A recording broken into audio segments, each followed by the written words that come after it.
Let us start this lecture with a thought process basically about entropy. Entropy is a non-conserved property based on Clausius inequality. Unlike the widely used term energy, entropy provides a measure of disorderedness of matter that with time increases to lead a decent and effective life by organizing our work in proper line. One can follow the path of least entropy by consuming in our life least energy.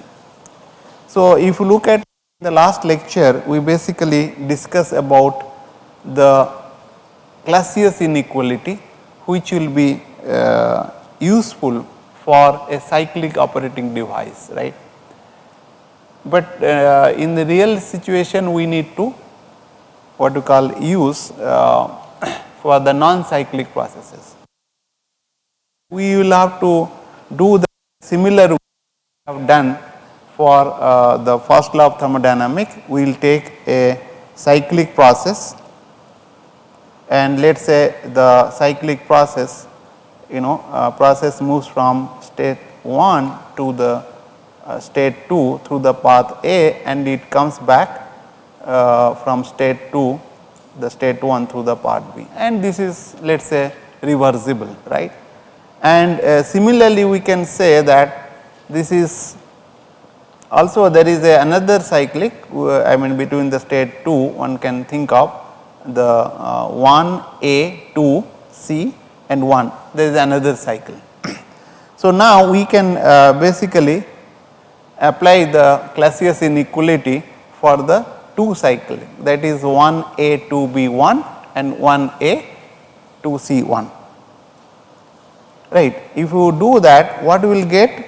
We will guess basically the we know the cyclic by the Clausius inequality, the cycle integral of the dq by t is equal to 0, because it is a reversible process, right. And that is what? That is basically dq by t for the path A 1 A 2 plus the dq by t for the path 2 B 1 is equal to 0. And if we take for the other cycle, that is 1 A 2 C 1, I mean if we decompose this path, that is basically dq by t for the path 1 A 2 plus the dq by t for path 2 C 1 is equal to 0. Now, if we just if we subtract this one, right, what we will get? We will get I mean if we just subtract this one, so this will be cancel it out, and this is minus, right. So, what we will say? We will say that basically that is dq by t for path 2 B 1 is equal to dq by t for the path 2 C 1. What it indicates that that the dq by t is basically independent of the path, because as we have just now seen that for the 2 different path, that is 2 B 1 and 2 C 1, dq by t is same, right. So, this is a we can call is basically a property, and that we will be considering as a property, because it is a point function, it does not depend on the path, and that is nothing but what we call entropy change, or the like that is nothing but ds is equal to dq by t. If you recall, we did in the similar way, we have defined the internal energy for the first law of thermodynamics, and we are defining the entropy by using the second law of thermodynamics, right. So, here what we have done? We have used the Clausius inequality and also shown that the second law of thermodynamics leads to the property of a system known as entropy, right. So, by that way, and we can really define what you call the entropy change. And then we can say that ds2 by ds1 is equal to dq by 2 for the reversible, right, path. So, this is your basically reversible path from state 1 to the state 2, and this also can move like from 1 to 2 in a irreversible path, like I have shown it as a dashed line. And dq by t can be integrated along the internally reversible path to give the value of entropy change. We have already seen that is basically S2 minus S1 is equal to the dq by t for the reversible process is equal to the change in internal and change in entropy for the irreversible process. Keep in mind, this is basically irreversible process.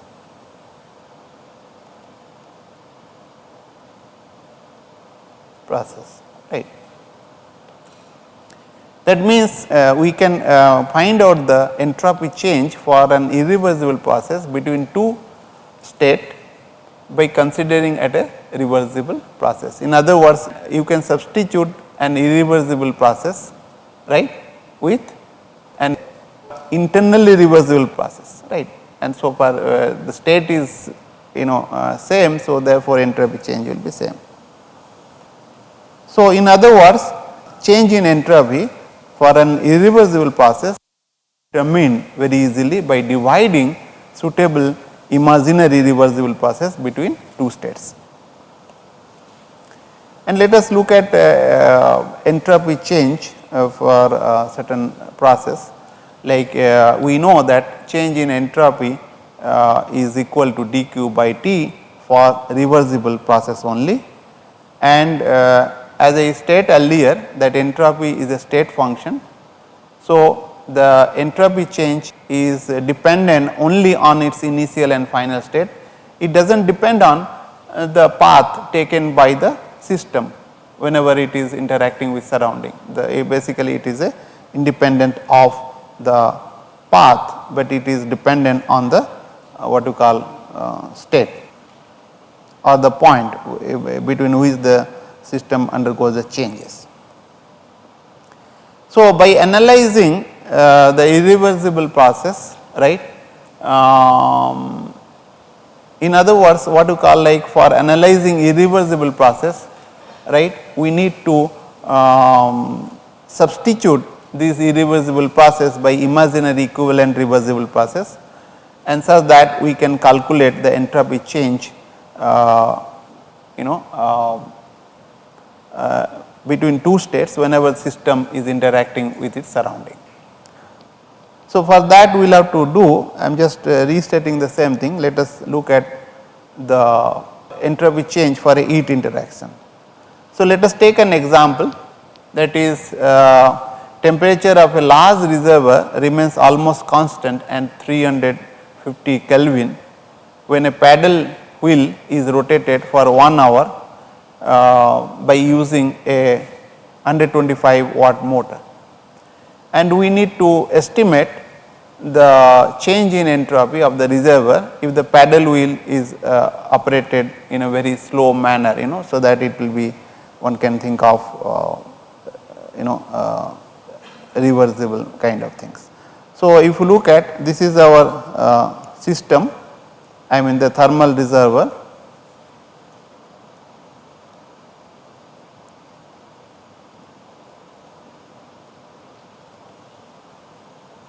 and which is at 350, and you are giving some 125 watt, it is a very big reservoir, so that there is not much change in the temperature, and you are using a motor for that. And of course you can consider that it is an irreversible process. Why?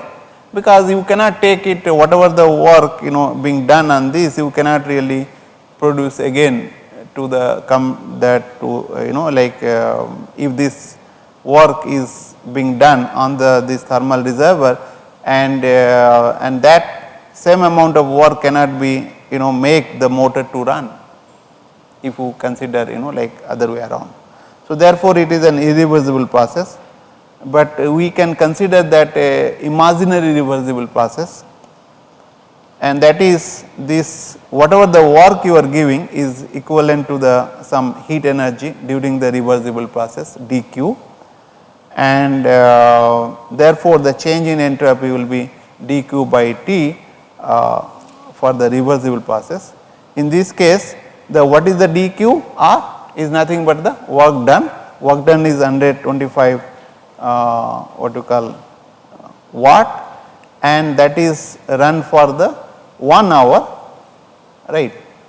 And if you look at this is of course 125 watt, but here I have taken the kilowatt. So, therefore, it will be 3600, right, 1 hour kind of seconds. So, they divide by 350 will be giving to 1.29 kilojoule per Kelvin, right. So, that will give the entropy change for this thermal reservoir. Although it is an irreversible process, we have considered that as a reversible process, considering that work is converted into heat and then you can and done in such a that there is no change in temperature of the thermal reservoir, then we can estimate. So, if you look at the heating or cooling of the matter is basically is an irreversible process, and the irreversible process can be considered as a basically imaginary reversible process between state 1 and to 2. Like if you consider, let us say, between a process, let us say this is PV and this is one process like which is state going to 1 to 2, but I can consider is as a some imaginary process, like I can say this is constant pressure and then it can be what you call a constant volume process, and it can go to the constant pressure process, like you can, and you can say this is A, this is your isobaric process which is reversible, and this is isochoric process, reversible, right, reversible isochoric process.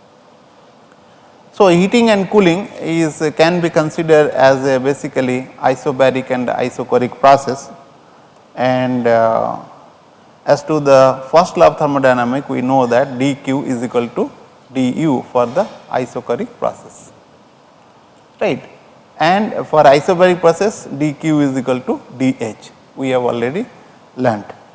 So, for isobaric process we can find out the entropy change is nothing but your dq by t, and which is nothing but your change in this dq is equal to, because dq is, we know that dq is equal to dh.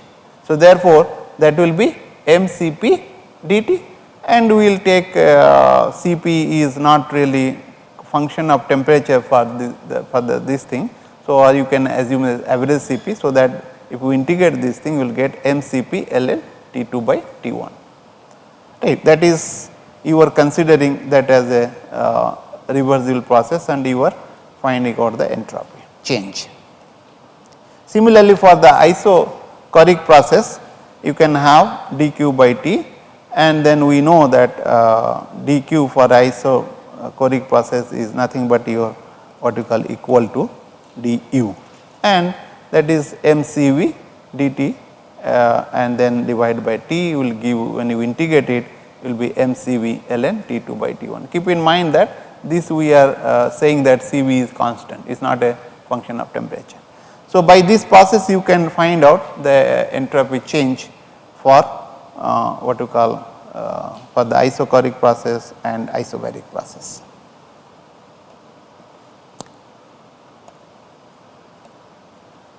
And let us take an example that we need to find out the entropy change if 1 kg of water at 30 degree Celsius is heated to 80 degree Celsius at 10 power to 5 pascals, and the Cp of water is given. So, what we will do, we will basically find out that ds is equal to dq by T, and that we have seen this is a what you call, we can consider that this process is isobaric process because there is no change in pressure, right, and then that is dq is equal to dH, and that is nothing but Cp dt, because we can consider this is 1 kg. So, mass is basically 1 kg, in this case mass is 1 kg. So, mass is will not consider. So, that is Cp ln T2 by T2, and Cp is given to you. So, therefore, that will be what you call 4.2 into 10 power to 3, this is kilojoule. Therefore, I have taken this ln 273 divided by 80 and 80 degree, because you will have to use the Kelvin and 30 degree. So, you will get this is basically change in entropy is 0.6415 kilojoule per kg Kelvin, and you can consider this as a basically per unit mass kind of thing. So, I could have used this as a small s, small s. This is nothing but a small s we use per unit mass, right. And if you want to find out basically this thing, that change in entropy, that is nothing but your delta S will be 0.6415 kilojoule per Kelvin. That is your, because mass is given 1 kg, so you just multiply and it will get. So, let us say that like we need to find out entropy change for an ideal gas, and which is going from state 1, which is at P1 V1 T1 to P2 V2 T2. Let us say that we are having this point, what you call state 1 here and state 2 here, like this is, we can say that it is an irreversible process, right, and we need to find out entropy between this state 1 and state 2. So, how to go about it? And this state of course, I have already told you that is P1 V1 and T1, and state 2 is your P2 V2 T2, right. So, how we will go about it? Basically what we will do, we will have to substitute this imaginary substitute this irreversible path by certain reversible path, right. For example, I can say that these are the two isotherms, right. One is temperature T2, other is T1, and I can say that this is basically path is one is, we are saying this imaginary path, the irreversible path between state 1 and state 2 can be considered like substituted by two reversible path. One is isobaric, that is 1 to A, and then it will go with the again reversible isothermal to the state 2, right. I can do that, I mean like, because so far entropy calculation is concerned, I can substitute these two things. So, and similar way I can say there is another one which is between state 1 and it can be, I mean also the same thing, because the entropy change between state 1 and state 2 will be not dependent on the path, whether this path, let us say if I say this is this path or this path. And again this between that I can say that it will be having two what you call path, we are saying it can take place. One is isochoric path, that is what you call here, and then it will return back to the state 2 with the isothermal, reversible isothermal process, and this also reversible isochoric, right. So, we can estimate by this way that entropy change between state 1 and state 2. At this point we are calling it as a B, right. So, what we will do, for the path 1A, right, that is your 1A 2, right, this path which is nothing but your between entropy change between the state 1 to 2 consists of isobaric 1A and isothermal A2, both are reversible. Okay. So, for the change in entropy for the path 1A is equal to dq by T, and this is the isochoric process. Therefore, dq is equal to dH, and dq is equal to dH because it is isobaric process. So, dq is equal to dH, and dH is nothing but your Cp dt is equal to Cp and dt, right. So, I will put it here, and when you say that Cp is constant, so therefore, when you integrate it between 1 to 2, I will get Cp ln T2 by T1. Is it fine? So, similar way we can find out the entropy change between the path A to 2, right, that is nothing but dq divided by T, and we know that for the isothermal process that is du plus Pdv, and for isothermal temperature is not changing. So, therefore, this will be 0, right, and that is nothing but P dV by T, and we can integrate between the state 1 to 2, and this is an ideal gas, So, therefore, I can write down R ln V2 by Va. Can I not write down, because in this case I can use the ideal gas law, that is what you call R divided by dV, right, this is equal to R divided by V, and then you integrate it here, and then you will get R ln V2 by Va.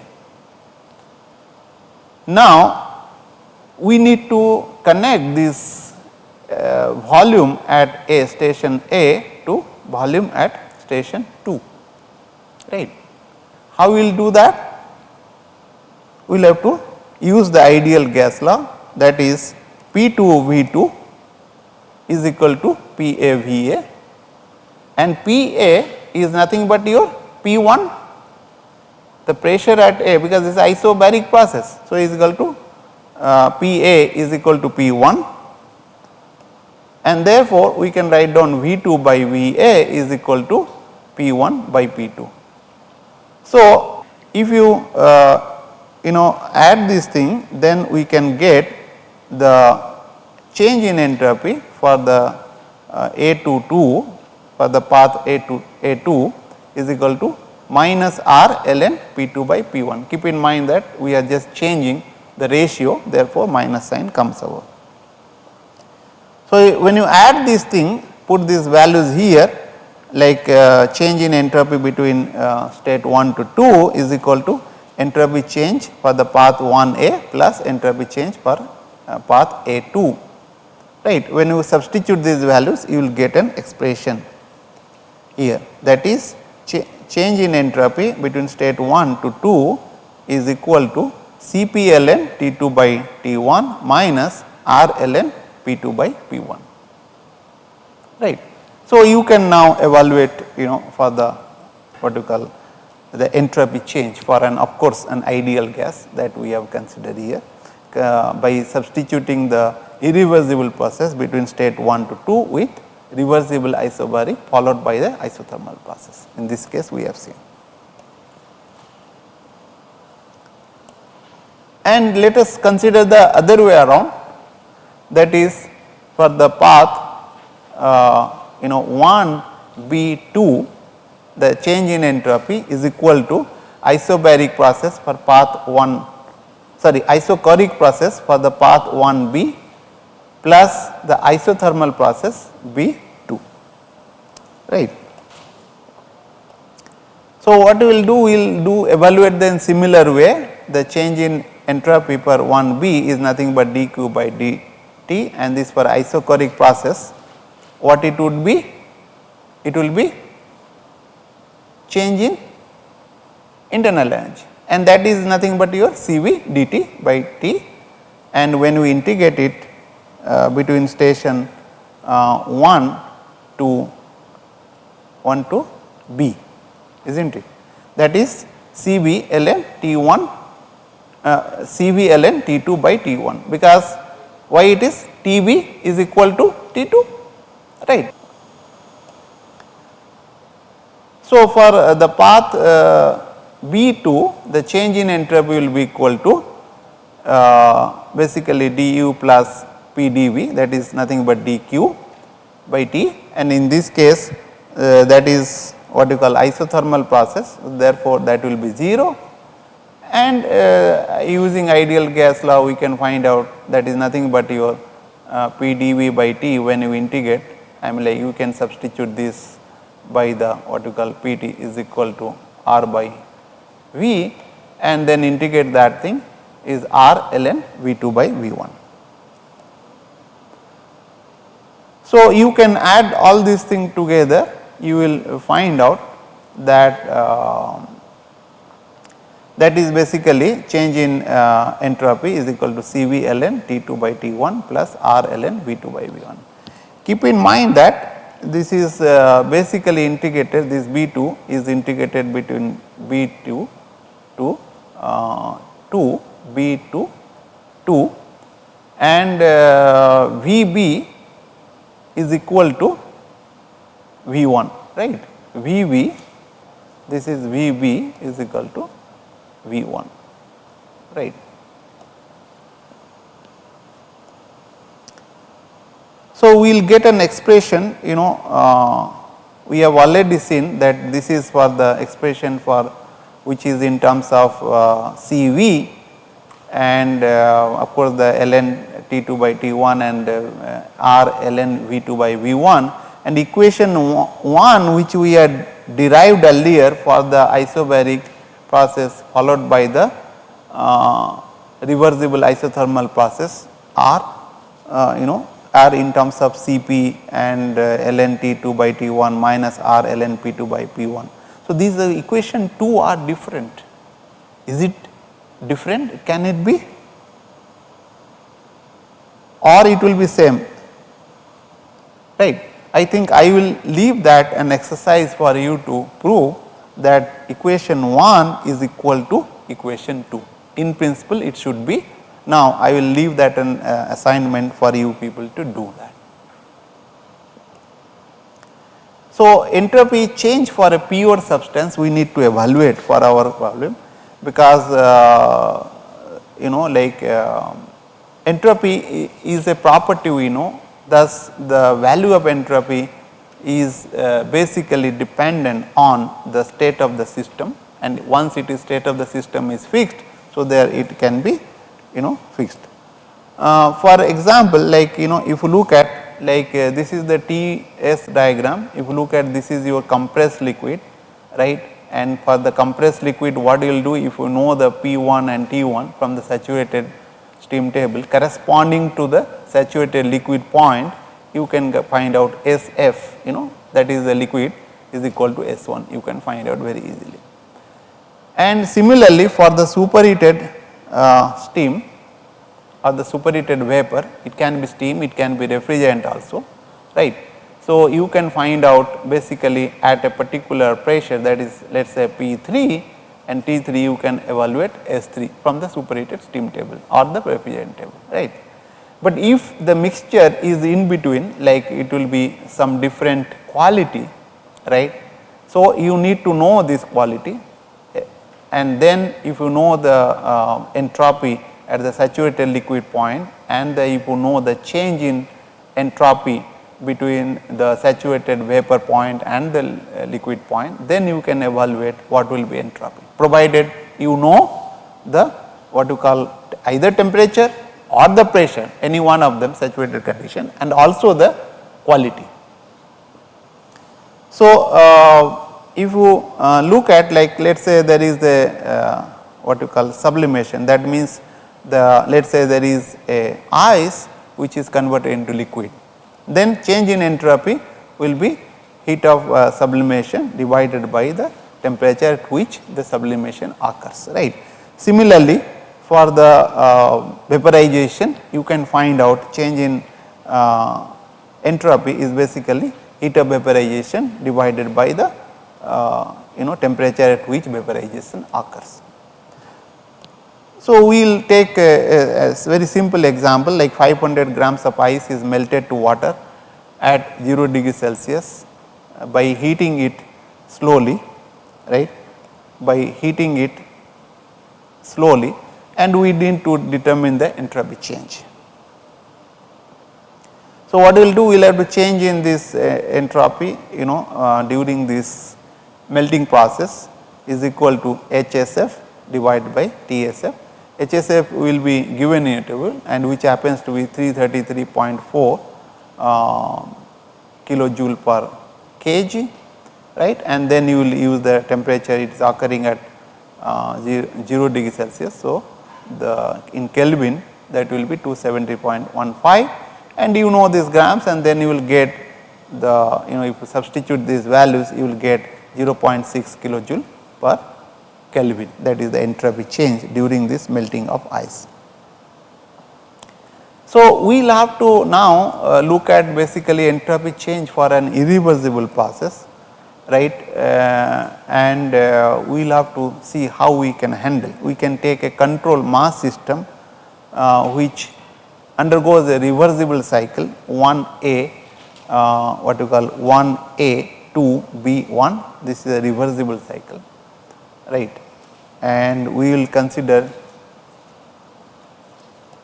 for that we will apply this what you call Clausius inequality, which is equal to that 1 equal to dq by t for the path 1A2 plus dq by t for the path 2B1 is equal to 0, right, for this path. And we will take an irreversible cycle, that is basically I can represent this as a dash line, this is basically a dash line, and then that will be the path is what you call the cycle is 1A 2C1, right, and we can apply the Clausius inequality, and that is dq by t for the path 1A2 plus the dq by t for the path 2C1, which is irreversible path. Of course, this is the same the reversible path. So, that cycle become irreversible. Any one of the path is irreversible means cycle will be irreversible. So, what we will do, we will just subtract this one, right, and if we subtract this one, that what will happen, like if I subtract this one, this is minus and this will be cancel it out. So, you will get dq by t for the path 2B1 minus dq by t for the path 2C1 is greater than 0, right. And what it says that dq by t for the path 2B1 is basically greater than the dq by t for path 2C1, right. That is the change in entropy. So, as the process 2B1, as the process 2B1 is reversible, right. So, therefore, the change in entropy for the path what you call 1 to 2 is greater than the dq by t for the path 2C1, right. We are just restating because this is a reversible, so therefore, I can say dq by t nothing but your entropy change. In general, we can write down the change in entropy is basically greater than dq by t for the for an irreversible cycle or irreversible process, right, and the equal to dq by t for the reversible process. So, we can basically say that this is a generalized equation, that is ds is equal to dq by t for the reversible process, and change in entropy is greater than the dq by t for an irreversible process. For an isolated system, right, we can say that dq is equal to 0. From this relationship, we can say the ds change in entropy will be greater than or equal to 0, right, for an isolated process. That means there will not be any what you call energy interaction, and also there will not be any what you call heat interactions, right. So, that is an isolated system. So, therefore, entropy of an isolated system increases or remains constant, right. But if you look at first law of thermodynamics, we have seen the energy of an isolated system can, what will happen? In case of an isolated system, energy is conserved. In this case, need not to be, right. Entropy is not a conserved property. So, the process can never occur in the direction of decreasing entropy. So, then we can say that whenever there is a entropy change is equal to 0, the process is reversible, and if the entropy change is greater than 0, it is an irreversible process, right. So, this is basically known as the principle of entropy increase. That means entropy of the, if you look at an isolated system always may be increase, or it may remain constant, but it cannot really decrease. If it is not, if it is, it cannot never be, will be less than that. So, this principle is a very important one, like which will be says, and people says also the entropy of the what you call whole universe is increasing all the time. So, when the change in entropy is less than 0, that means the process is impossible. It is not possible to have a process where the entropy will be less than, because it is violating the principle of entropy increase. So, for an irreversible process which is operated for the same dq and t, then we know that ds is greater than dq by t, right. So, what we can say, we can write down ds is equal to dq by t plus hg, and this hg is nothing but entropy generation, that is for an irreversible process. And for reversible process, what will be this hg? What will be this hg? Hg will be 0 for a reversible process, and this irreversibilities is basically being caused either due to friction or mixing or unrestrained expansion or heat addition, with a finite temperature difference. Temperature gradient is more, the irreversibility will be more, but we have seen that quasi static state where the gradient is very very small, you can call it as an irreversible process, right, which you can call it as a reversible process if the gradient is infinitesimally small. So, as I told that Sg is greater than or equal to 0 and Sg is equal to 0 for a reversible process, and Sg is greater than 0 for an irreversible process.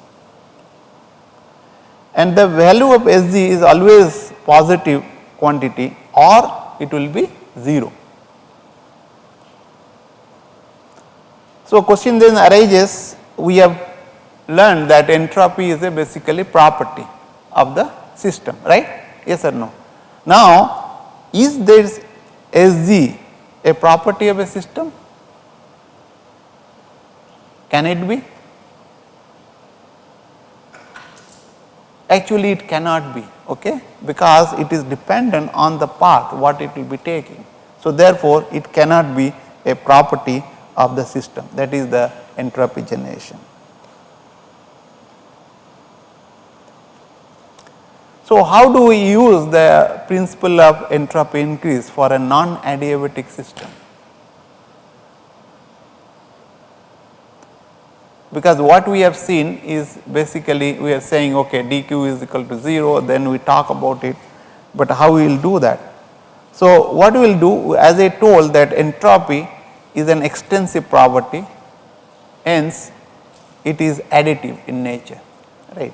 So, therefore, if I say that isolated system, right, if I take an isolated system, that means there is no energy or the interaction, and it may have subsystems, like let us say subsystem 1, 2 or 3, it may be n number of subsystems, then total entropy change is basically summation of entropy change for the each subsystem will be greater than equal to 0, right.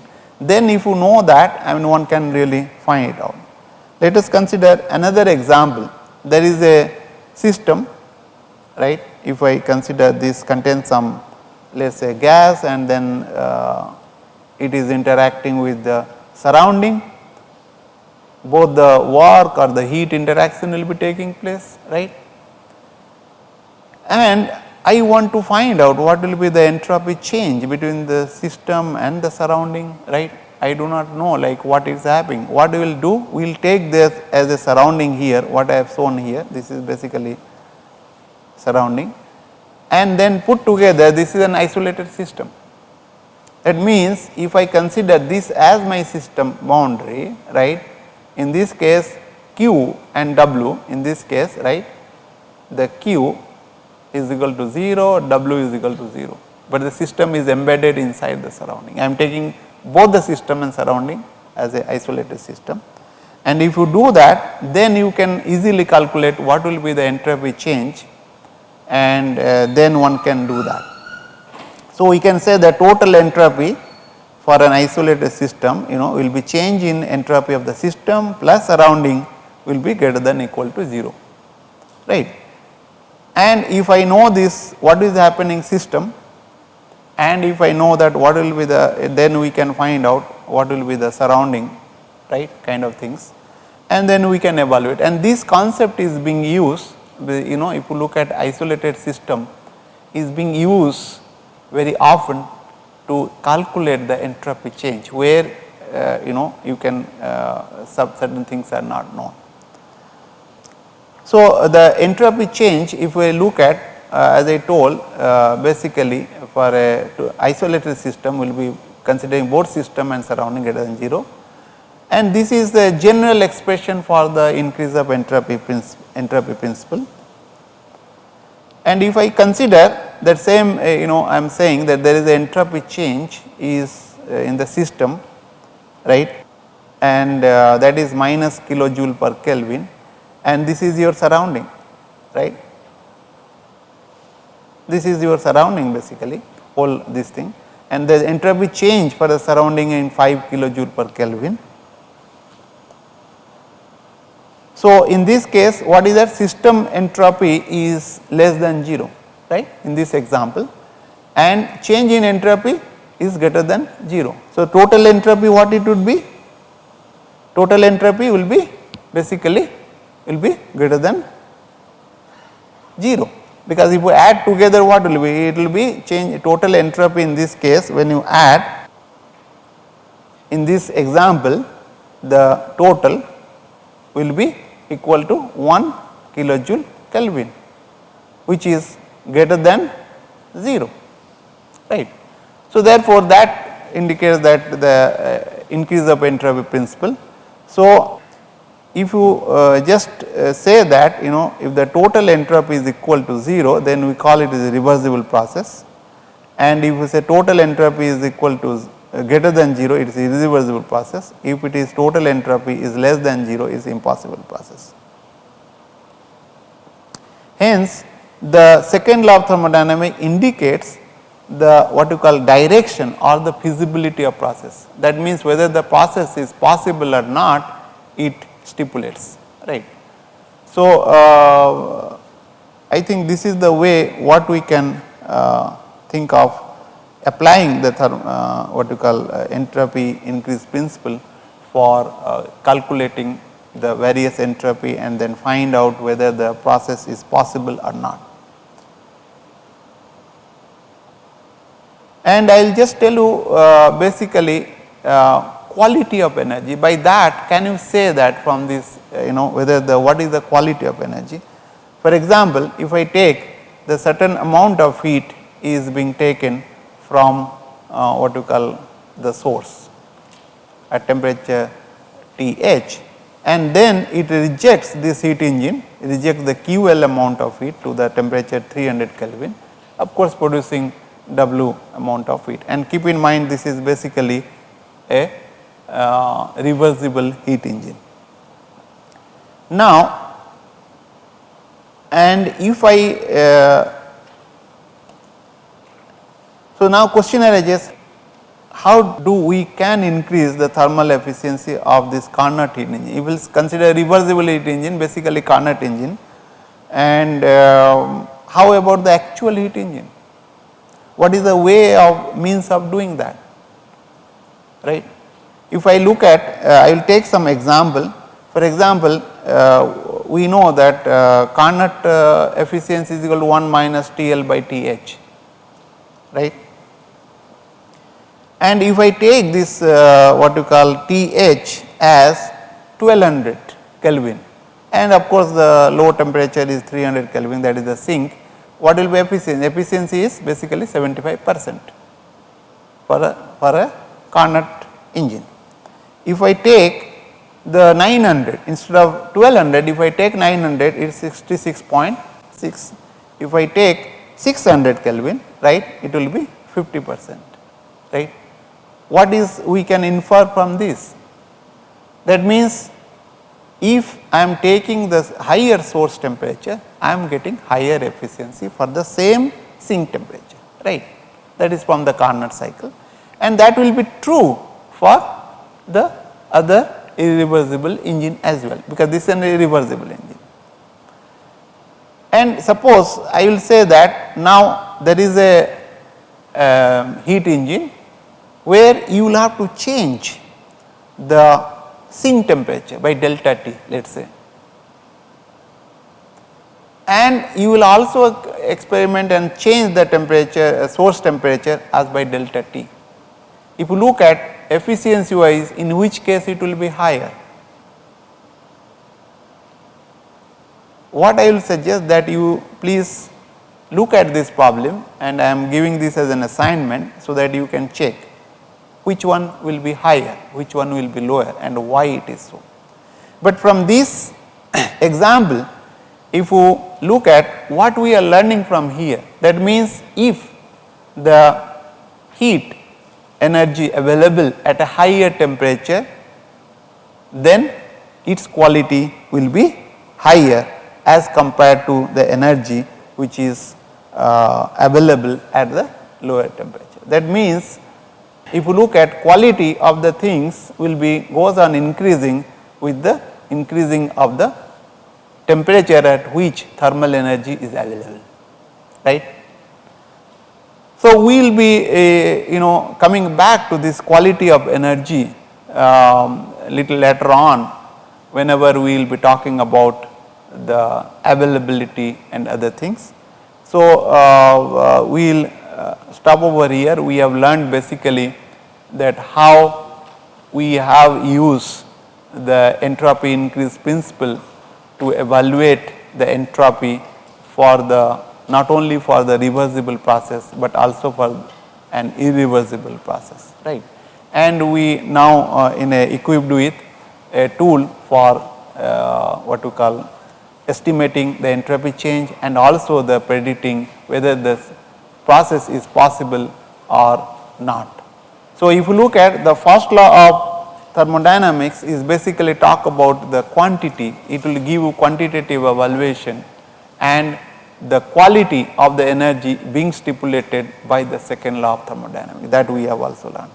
Thank you very much. I will stop over here.